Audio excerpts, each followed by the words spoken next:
Patriot Radio News Hour, and I'm Joe Jaquin, CEO of the Patriot Trading Group. Happy Friday. Yes, I'm back.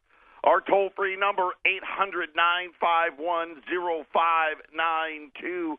The website at allamericangold.com. I hope today finds you well. All kinds of things to talk about.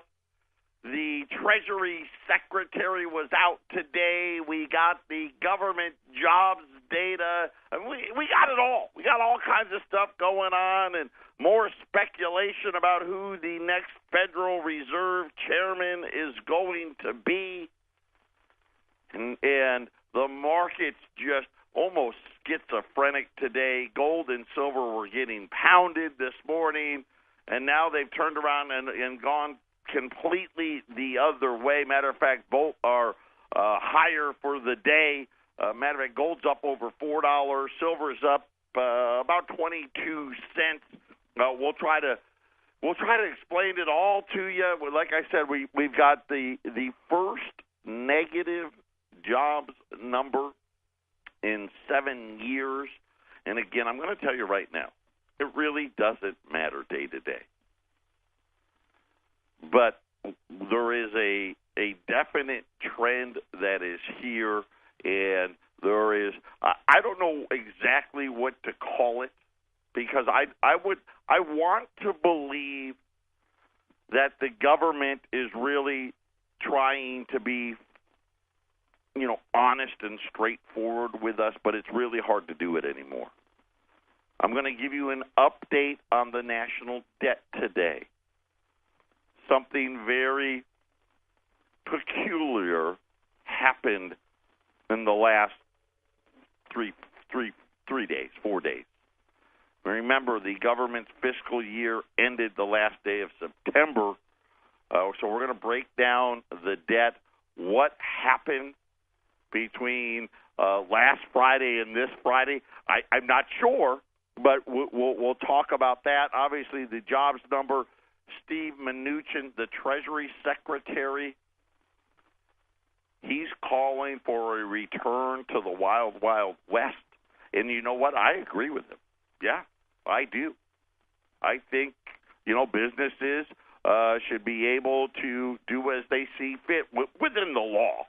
Within the law. The only thing that I want to ensure is when they do what they see fit and it doesn't work out, you don't take taxpayer money and bail them out. Right. So we're going to talk all about that as well. And then, of course, another hurricane is coming, and now they're saying they're unsure. It's anywhere between Louisiana and the panhandle of Florida. I guess it's supposed to come this weekend. I don't know if it's going to be a big one or not a big one, but just something else for them to give reason as to why this happened or that happened. And then we are going to also go to what cities are in line for bankruptcy. Of course, we know about Connecticut and Hartford, Connecticut. What cities are in line? And I'm going to tell you right now, I was expecting to see a bunch of little ones. Not that Hartford's little, but it's not when you talk about the big cities in America, right? Hartford's not anywhere near the top of the list. It's probably not even on most people's list. This one, very, very interesting. And, of course, all of this happening while we're in this record stock market rally, and it's amazing to me. It really, really is when you look at what's really happening out there, and they talk about this great jobs market, the unemployment rate, the lowest rate recorded since I've been at Patriot. And I've been here 14 years. Right? The lowest rate. I don't know what the all-time low rate is. I haven't looked it up, but we're getting really, really close to it. And at the same time, the number of jobs created was a negative number this month. I'll just leave you with that. When we get back from the break, we'll cover more of that. I will say this about the next Federal Reserve chairman. And I say next because I don't think it's going to be Janet Yellen, but it could be. The Trump administration, remember, I think on Wednesday, the last day I did a show, we talked about that it could be the dark horse was Neil Kashkari, the Minnesota Federal Reserve guy. They're denying that rumor. They're saying that he is not in consideration. I'm still sticking with my guy. I think it's going to be Jerome Powell. And like I said, again, very bullish for people that do not want rates to rise, that like the weak dollar. This morning I was watching the Idiot Box, and I try not to, but I just couldn't help it this morning. And they had one of the billionaires was out there. He one of those active billionaires, right? He goes in and forces his way onto the boards of these big corporations to get shareholder value and all of those things. And it was really fascinating because he was sitting there talking about the weak dollar being a good thing. And everybody is repeating this. And, of course, we've had a dollar rally here in the last, 3 weeks? I mean, think about what gold did. Gold lost, at the low this morning, gold had lost $100 in a matter of 3 weeks. Of course, now gold's turned around, but it still has lost, $84, $83, because we've had a little bit of a dollar rally, but was going on and on and on about how the dollar needs to be even weaker. Patriot Radio News Hour, we're going to do the jobs data when we get back, and then we're going to talk about what happened to the debt.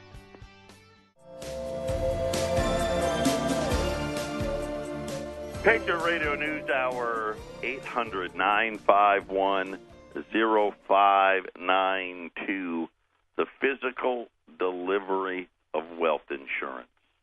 Everybody needs to have it. How much does your portfolio weigh? Because I don't think it's. I know it doesn't weigh enough. Nelson Peltz was the guy's name, by the way. He made some really, really good points. And before I get into this jobs number, because what was fascinating is, this was on CNBC. And by the way, viewership on CNBC, I don't know if people know this, 22-year low. Right? Because no one owns stocks. The rich people. He went on a very simple, intelligent, conversation about why rates shouldn't rise and why the dollar needs to be lower. Of course, this is from a network that used to talk about strong dollar, strong dollar, strong dollar, right? That's all they used to say. Right? All these things that used to be true that aren't. And what he said is, he goes, hey, we owe people a lot of money. Why would we want to raise interest rates and charge ourselves more? Right? And I was like, wow, you know what? That's a brilliant point. Right? We owe $20 trillion. Why would we want to raise rates and make them more? And then, of course, he goes, the dollar's got to go lower. And he's right. And I know he's right, and I know I'm right. And he's talking about if we have any chance at growing again, the dollar's got to go lower. Interest rates cannot rise. And I'm going to tell you my fear isn't this little BS. We the Federal Reserve pretending they're in control, and some of the Fed go, I still haven't decided if I'm going to vote for a rate hike. Right? All that. That's all BS, right? They know already. They already know, listen, there's really no way out of this. We're going to pretend to keep everything together. But my fear is going to be when it all does fall apart and then the rates go the other way, not because they want to, because we're going to default. Right? And that's what's going to happen. But if you want to find that, Nelson Peltz was the guy that was on, and of course all the billionaires are excited, right? The regulation's been reduced, and and they're all going to get a tax cut, so everybody's happy. Hurricanes Harvey and Irma damaged not only Texas and Florida, but also the U.S. jobs picture, right? That's the headline. And the number was negative 33,000. That was the number of jobs created in the entire United States. And I'm thinking to myself, and this was a September number. First of all, Harvey was in August. It wasn't in September. It happened in August. And yes, it was late August, but you would think, right, by at least mid, if not the first week of September, by the second week, surely by the third week, and most definitely by the fourth week of September, they were hiring people like crazy to clean all this stuff up. Apparently they weren't. And I guess that Dallas and Fort Worth and Austin and San Antonio, right, who weren't affected at all, don't contribute anything to the economy, if you want to believe this jobs number. And Florida, right, that was a September number. And remember, we missed the big one. The big one missed it. We got lucky. Yeah, the Florida Keys got hit, but no one, listen, I don't want to minimize what happened in the Keys. But that's like a whole little separate small piece. It's not really a big economic powerhouse at all. And the rest of Florida got off pretty easy. The United States lost 33,000 jobs in September after the hurricanes hit. By the way, they said the unemployment rate fell to 4.2%. Only in America can we lose 33,000 jobs and the unemployment rate go down. Do you think maybe, I'm just going to ask a simple question. If the Phillips curve, and remember, for those of you that don't know what that is, this is why all of these Fed governors are so stumped. When the unemployment rate falls to these levels, and by the way, this 4.2, that's like historic low levels, right? We've only been this low in the, and I'll say in the modern unemployment era, okay? And by the modern era, go back to, say, 1971. And really, the real modern era is probably not till 81, but let's go to 71, since that's when we left, officially, the world left the gold standard. These are numbers that are almost never seen, right? And you remember, the GDP of the country is about 2, okay? But if the Phillips curve, which said, hey, these wages and all of this, everyone's supposed to be making a ton of money, and we should have an inflation rate, according to the Phillips curve, of at least 3, maybe even pushing 4%. And they're saying that thing may be broken. Would it stand to reason that other things are broken, not just this Phillips curve? And I think Phillips is getting a bad rap, because they've changed the rules of the game since he created the formula. It said in the report there was a huge loss in restaurants and bars. 105,000 jobs were shed. Now, these are supposed to be new jobs.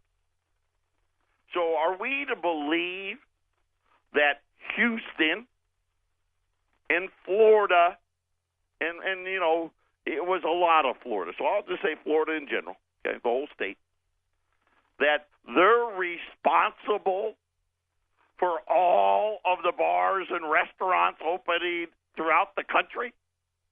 That's what we got to believe? I mean, that makes absolutely no sense whatsoever. Also in the report, by the way, and this is another thing they didn't want to tell you about, the July number, which they said was 189,000, turned out to be only 138. So we lost 51,000 jobs we thought we had in July. By the way, the unemployment rate still went down.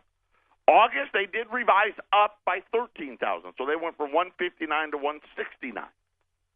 So they went back to the July and August numbers and took away 38,000 jobs, and then said September was negative 33,000. So according to the government, this is all because of the hurricanes. One that happened in August, which miraculously they said created 169,000 jobs. Apparently that hurricane didn't do anything to the August number. That because of these hurricanes, so we got about 170 and 140. Let's call it about 155,000 jobs we were averaging in July and August. That Houston, Texas, because let's face it, most of Texas wasn't affected, but Houston, Texas, in the state of Florida, accounts for all the jobs being created in the United States, because that's what it says. I mean, if we lost Florida and we lost Houston, then you would say, okay, well, maybe that's, 20,000, right? Go high. I mean, there is 49 other states besides Florida, right? And yes, Houston is a big city. But, I mean, Texas has Dallas and Fort Worth and Austin and I mean, there's a lot of big cities in Texas. That just the city of Houston and the state of Florida account for all. If we don't have Houston and Florida, there is no job growth in America. I mean, obviously that's not true. And I sit there and I watch these numbers come out, and they, blame the hurricane and all of these things, and the bars and the restaurants and the drinking establishments lost 105,000 jobs, and of course I've been saying all along. The restaurant jobs market, that can't continue. And whether it helped or didn't help, it probably really doesn't matter. But the funny part about these great jobs market, and I heard people on the Idiot Box talking about, we've got such a great jobs market. Do you know that we've created less jobs this year than we did last year? And, of course, we created less jobs last year than we did the year before. I mean, it's not that great. It's just not that great. Matter of fact, it actually makes no sense. And so it leads me to conclude, what else isn't right? Right? I mean, we had a hurricane in Florida. I mean, I don't even want to count the one in Texas. That happened in August. By September, we should have started seeing some rebound, you would have thought. But we went from 169,000 jobs in August to negative 33,000. And then you start to wonder, okay, what really are they doing? Who are they fooling here? What is the real state? And the unemployment rate went down. And, of course, all of these with their adjustments and all of these things, something isn't quite right. And then I ran across this one. Matter of fact, I think Ramon has this on our website. I'll confirm that, but I think that he does. And it should have been the lead article. The headline reads, "Stunning U.S. government debt. Increase in the past few days while no one noticed." And we just ended our fiscal year, and remember, they raised the debt limit till December. And we didn't know if they were going to update the number or not. They did. And what they did is, as an example, on August the 18th, the debt stood at the $19,845.44 billion, because that was the limit. And it stayed at that 845 number all through the month of August and into September, all the until the 8th of September, right? And really, it had been at that number for months because that was the debt limit ceiling. Then the number jumped to $20,162 billion, right? That was on September the 8th. So in one day, the debt jumped up $318 billion. But remember what I told you before that it was going to take a while for them to account for all of it. Why they don't, who knows? But they like to pretend. They don't want it to jump, $1 trillion in a day. They like to extend it out. So the first time in U.S. history we said that we owed $20 trillion, the Treasury would have to pay out $7 billion in extra interest payments just on that $318 billion. So remember what Pelt said this morning. Why would we want to raise rates with all the debt that we owe? And you start thinking, boy, that's a pretty good question. But then the government did something else this week. We'll talk about that next.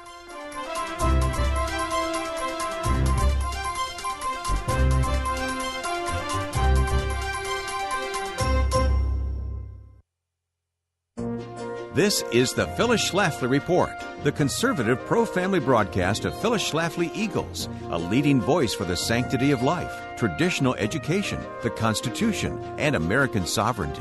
Now, from the Phyllis Schlafly Center Studios, here's Ryan Haidt.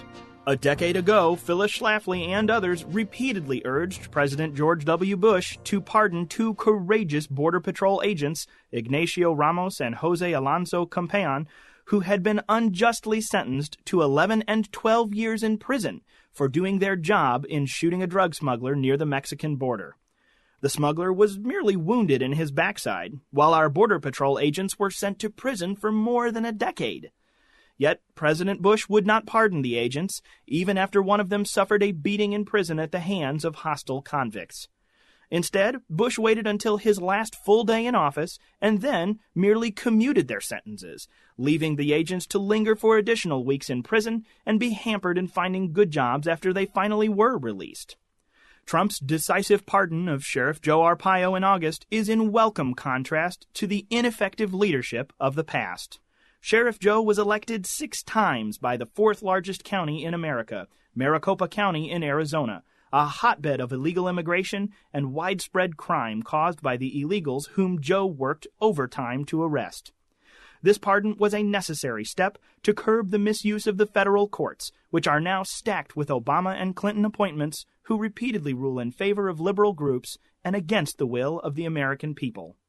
In what took Bush years to do only incompletely on his last full day in office, it took only a few days for Trump to do completely at the first opportunity. Presidents should not wait for the legal system to destroy someone before issuing a pardon to cut off the abuse. The justice in President Trump's pardon is not merely that he exonerated Sheriff Joe, but that President Trump did it quickly to prevent further injustice against this hero. Prior Republican presidents would have been too cowardly to pardon Sheriff Joe, and Republican leadership in Congress pathetically criticizes Trump now. But the need to check judicial supremacy requires acting promptly to block the overreach, and Trump's pardon of Sheriff Joe proved why he was Phyllis Schlafly's choice, not an echo. This has been the Phyllis Schlafly Report from Phyllis Schlafly Eagles. Can activist judges be stopped, or will they continue to overturn laws with no regard for the Constitution or the will of the people? Connect with us at phyllisschlafly.com to hear alerts on rulings made by never-elected supremacist judges and to share your viewpoint. That's phyllisschlafly.com. Thanks for listening, and join us again for the Phyllis Schlafly Report.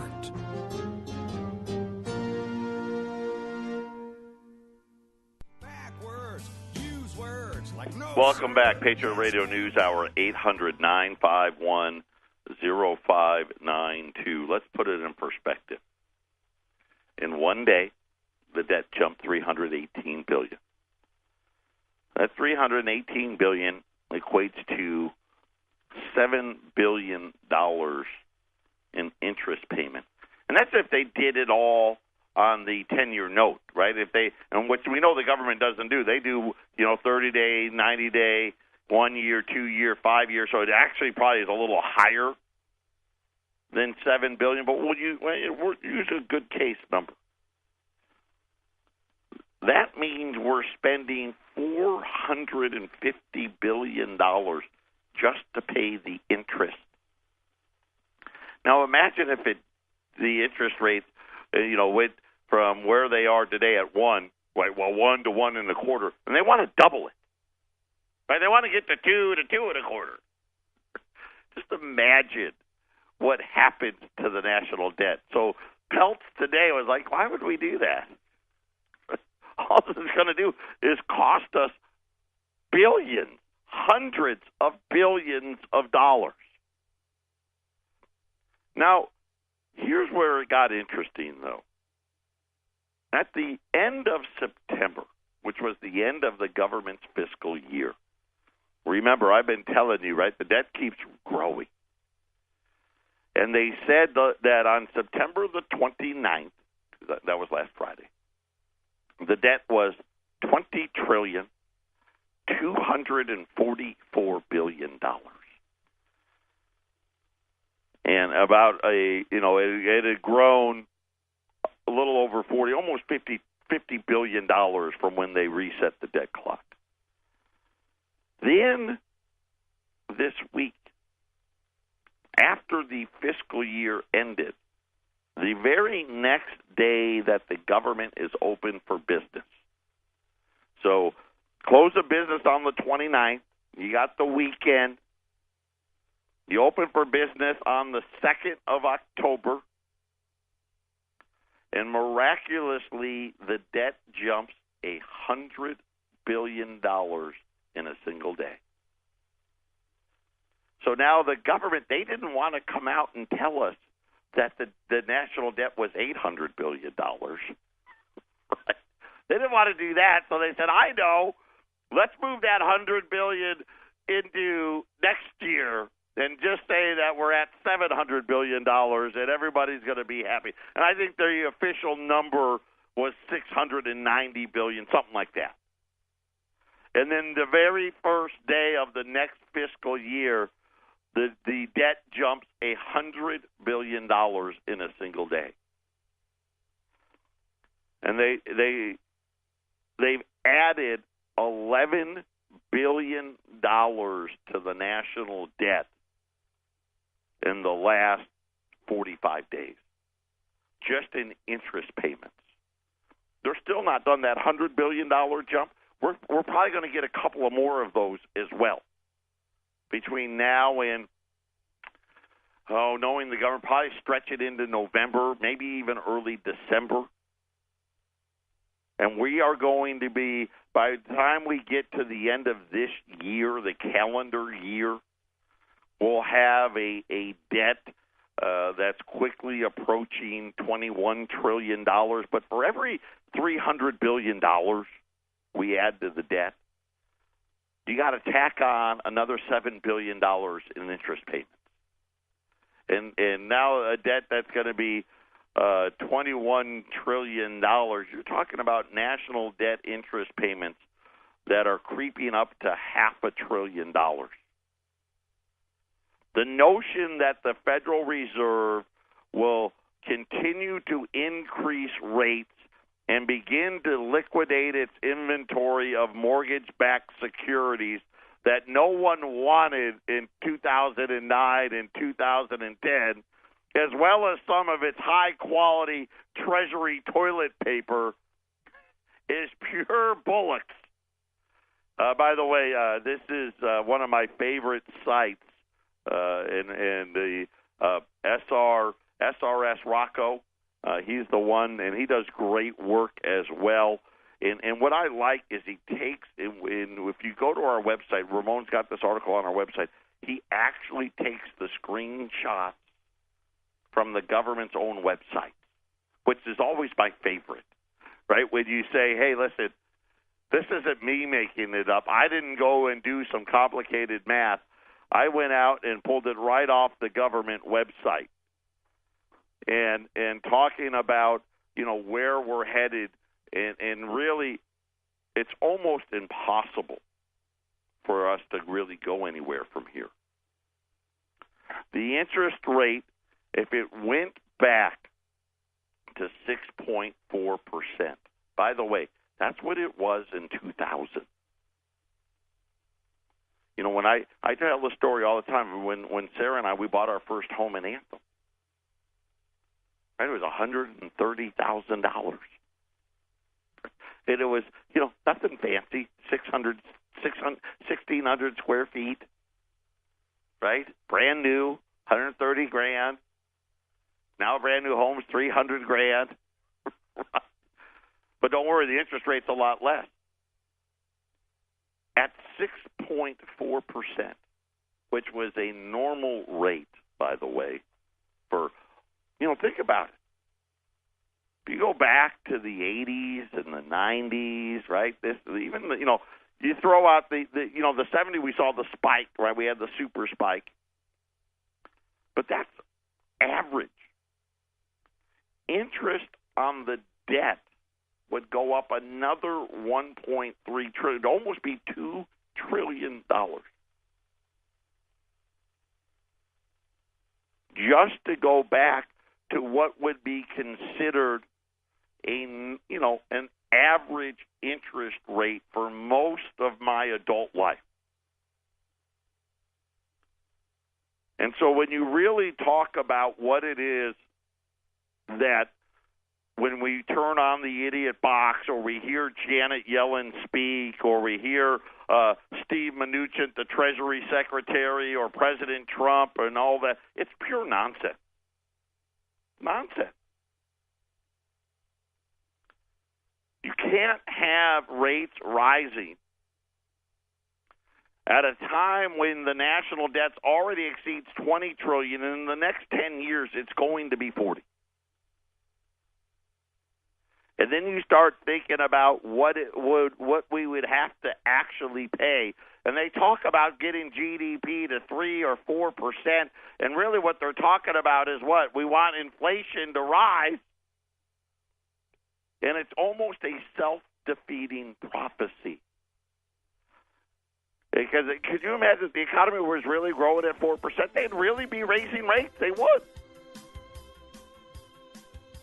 And, of course, all they would be doing is what? Adding hundreds of billions of dollars to the national debt. Patriot Radio News Hour. We'll be back on a Friday.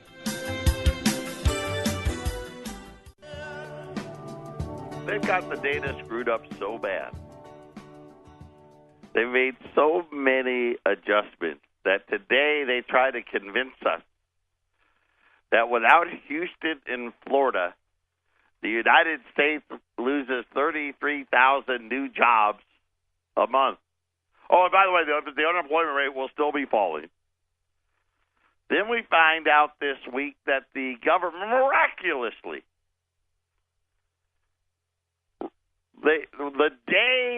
the first day of the new fiscal year, the debt jumps to $100 billion because it didn't happen last year. We didn't want that $800 billion number to be breached. So let's just tack it on to next year, and that way we can say it was the Trump tax cuts did it, right? Right. All of this happening, and then today, the Treasury Department took its turn. It issued a report this morning laying out guidelines for loosening regulation in order to encourage the growth of U.S. capital markets by streamlining the regulatory system. That always sounds, it's always good. We just want to streamline it. We can make the U.S. capital markets a true source of economic growth, which will harness American ingenuity and allow small business to grow, said Steve Mnuchin. Yes, another one of the Goldman Sachs guys. He's the Treasury Secretary. Now, that's almost like a foregone conclusion. Like the Treasury Secretary almost always has got to come from Goldman. So what he said, because that's a mouthful, was we need to loosen regulations on big financial institutions in order to help small business.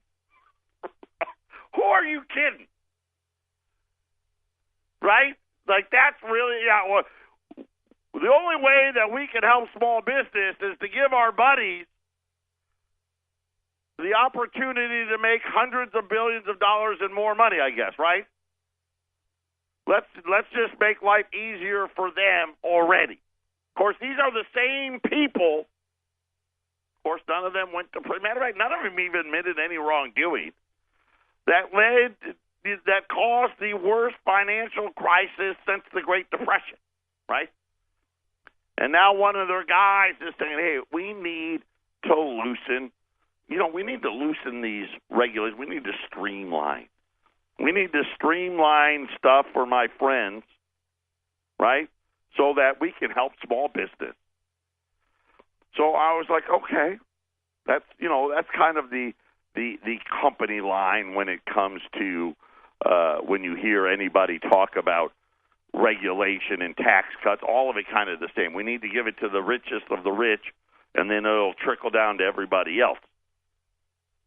The Treasury report addressed a wide swath of capital markets, right? That's your financial institutions, developed from equities and treasuries to corporate bonds and derivatives.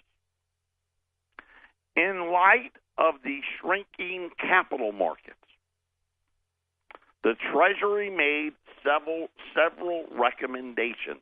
And really what's happened, nobody's in Wall Street. Right? I talk about or try to talk about how low these volumes have gotten. Right? And we've done that a bunch of times. Right? You don't even trade 1 billion shares on the NYSE anymore. I mean, we actually broke below 700 million shares this summer. So what do we need to do? Repeal sections of Dodd-Frank. Remember, Dodd-Frank was the solution to too big to fail. Then we found out their solution was to stick it to all of us. And I guess the little bit of control that they put on to the financial institutions now they want to get rid of. You know what one of the requirements isn't that they want to get rid of? They're not going to get rid of the new bail-in requirement where we'll just take it from the depositors. That's not in here. I looked. It's not in here. They want to repeal sections of Dodd-Frank for requirements for mining and other natural resource companies and company disclosure of annual employee compensation compared to with that of the chief executive officer, right? Hey, doesn't matter what the CEO makes. We want to get rid of that. Right? We shouldn't have to. By the way, our CEO makes $20 million and everybody else makes $10 an hour. We don't want it. We want to get rid of. Somehow that's going to help small business. Okay. I'll read it to you again. Repealing sections of the Dodd-Frank Act involving disclosure requirements.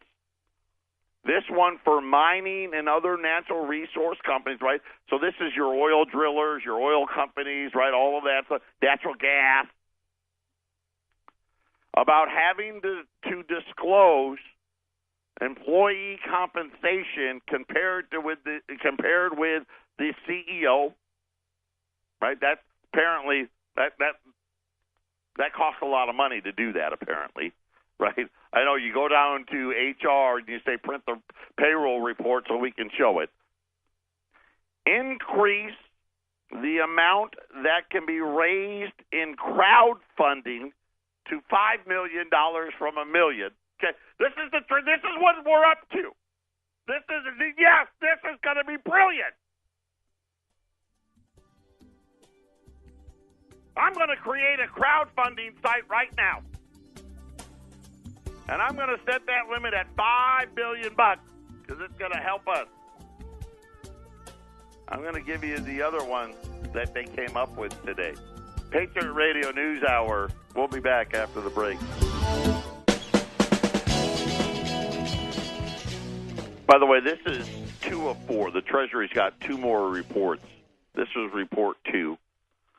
We don't want to tell you what the CEO makes compared to everybody else, because if we stop doing that, that'll help small business. If we increase the amount you can crowdfund to $5 billion, well, that'll help small business. They want to open up private markets to more investors and revisiting accredited investor definition. I don't know what that really even means. I'll look into it.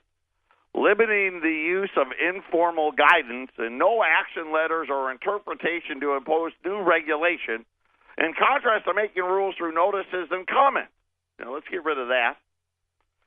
Adjusting disclosure and other requirements for companies going public, right? Hey, listen, we don't need to know that much about these companies.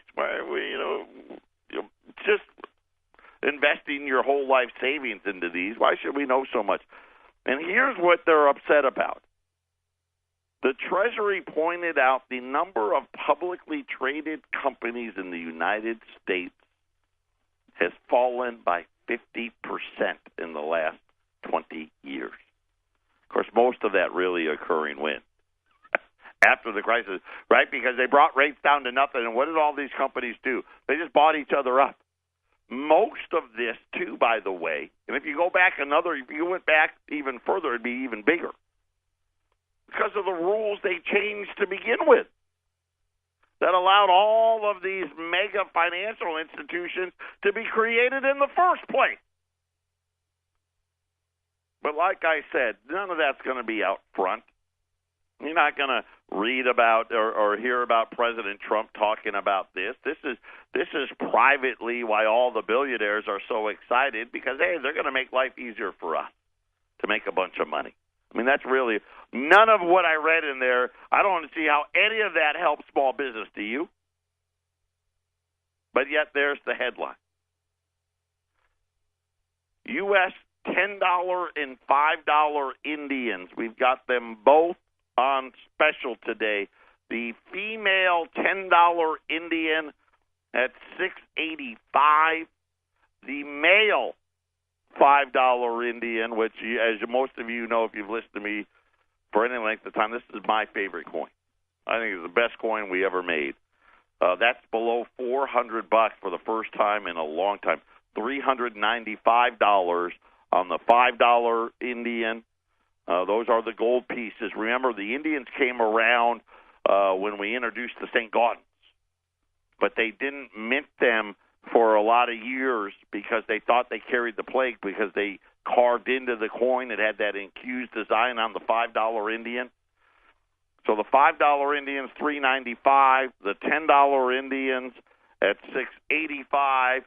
At 800-951-0592. Gold's at $1,273 in change, up $3. Silver's at $16.85. Silver's up over 20 cents. The Dow, don't worry, it's down, but only a little bit, because negative 33,000 jobs is fine, because Florida and Houston create all the jobs in America. So next month, it'll be a lot better. Don't worry. Patriot Radio News Hour. Everyone have a great, great weekend. And remember, it's your ordering that keeps us here. Thank you so much. Everyone have a great, great weekend, and we'll be back on Monday.